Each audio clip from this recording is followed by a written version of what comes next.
Well, hello guys, welcome to my channel. So today we are going to witness something really crazy.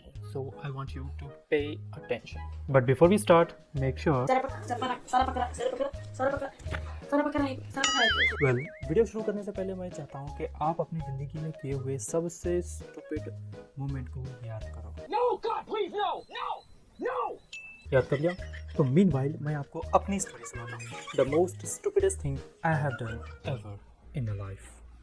Well कुछ ही दिनों की बात है, मैं कहीं पे जा रहा था। अचानक से मेरी नज़र पड़ी एक बेहद निहायत खूबसूरत स्टैचू पे।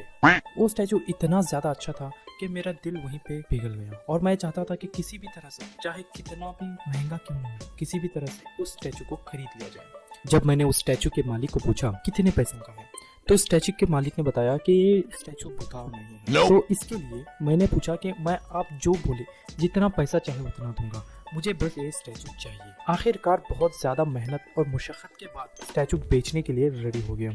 तो उसने बताया कि ये स्टैचू को मैंने बहुत ही मेहनत से बनाया है, तो मैं कम से कम 50,000 रुपये लूँगा। तो मैं मान गया और मैंने 50,000 रुपये दे के उस स्टैचू को घर पे किसी तरह ले आया। वो स्टैचू खरीदने के बाद मैं बहुत ज़्यादा खुश था और मैंने उस पर कुछ और पैसे खर्च किए ताकि उसको और भी सुंदर बनाया जा सके। मैंने एक प्रोफेशनल से हायरिंग की और उससे बोला कि इस स्टैचू को बिल्कुल असली की तरह सजा दो, और मैं बस वेट करता रह गया। वो बंदा पूरे 10 दिन लिए और 10 दिन में उस स्टैचू को बहुत ही बेहतरीन अंदाज में सजा के बिल्कुल रियल बना दिया था। और इस कश्मकश में मेरे और 50,000 रुपये खर्च हो गए। तो कुल मिला के अब ये स्टैचू पूरे 1 लाख रुपए का था। वेल आखिरकार बहुत ज़्यादा इंतज़ार के बाद वो स्टैचू मेरे हाथ आ ही गया और मैं बहुत ज़्यादा खुश था और पूरे 24 घंटे तक मैंने उसके साथ खेला कूदा, सेल्फी ली, सोशल मीडिया पे अपलोड किया और दूसरे दिन समंदर में फेंक के आ गया।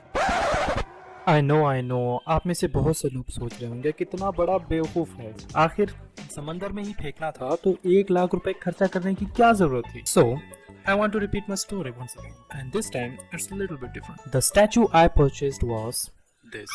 आप में से बहुत से लोग अब तक बहुत ज़्यादा ऑफेंसिव हो जाएंगे। मैं चाहता हूँ कि आप रिलीजन को एक बार के लिए साइड में रखें, इस वीडियो को, मेरी कहानी को दोबारा से सुनिए। ये हम सब करते हैं, इनफैक्ट ये हर साल किया जाता है। लोग गणेश जी की मूर्ति लाते हैं, सजाते हैं, 10 दिन तक उसकी पूजा करते हैं और न जाने कितने सारा पैसा खर्चा करते हैं, और आखिर में करना क्या है?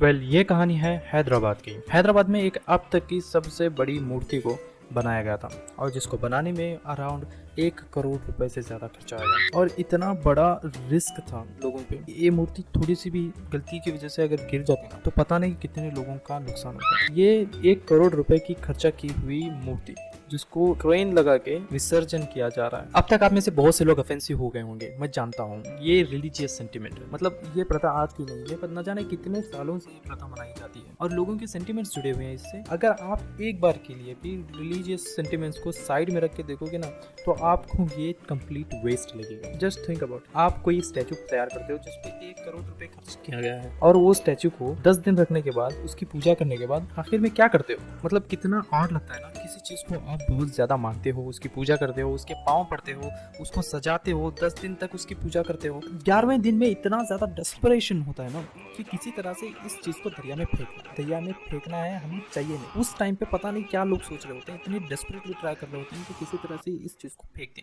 जिस तरह से यहाँ पे ये 4 अंधभक्त गणेश चतुर्थी के दिन गणेश जी का विसर्जन करने आए हैं।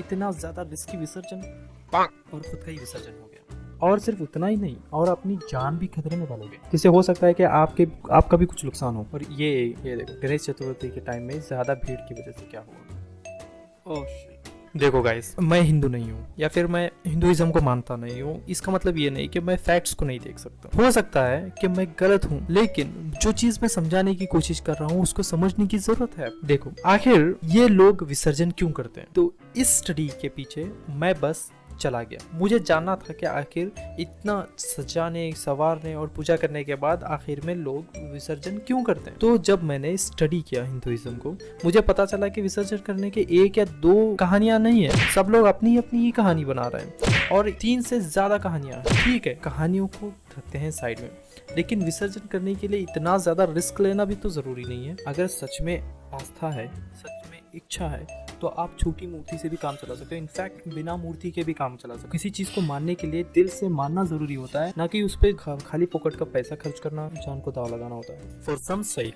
Look at this piece of art, such a beautiful statue. कितना अच्छा है। अगर ये कहीं पे सजा के रखोगे ना तो लोगों का टूरिस्ट अट्रैक्शन बन सकता है, लेकिन नहीं, इसको करना है वही है। Well that's it. हो सकता है कि आप में से बहुत से लोग ऑफेंसिव हो गए होंगे, तो मैं आपको फिर से एक बार रिक्वेस्ट करना चाहूँगा कि एक बार रिलीजन को साइड में रख के इस वीडियो को दोबारा देखिए, तो आपको पता चलेगा कि मैं क्या कहने की कोशिश कर रहा था।